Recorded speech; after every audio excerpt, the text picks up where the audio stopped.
dabar propaguoja renovacijas, brangias renovacijas, kad čia brangus šildymas, reikia renovuotis. O čia Baltų prospektas 181. Pažiūrėkit, kokia renovacija.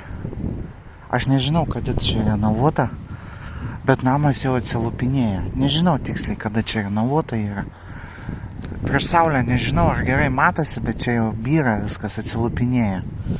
Vat jum ir renovacijos.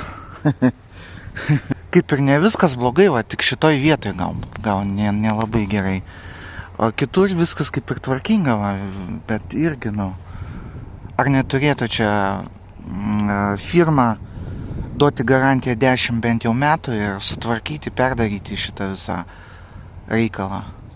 Aš čia iš vis negyvenu, bet man užkliuvo, aš kaip praeivis, man užkliuvo tokie brokai visokie. Čia namai nerenovuoti, čia surenovuota. Naujakurių gatvė. Į ką, prašom.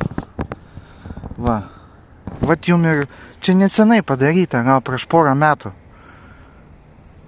Prieš porą metų padaryta renovacija.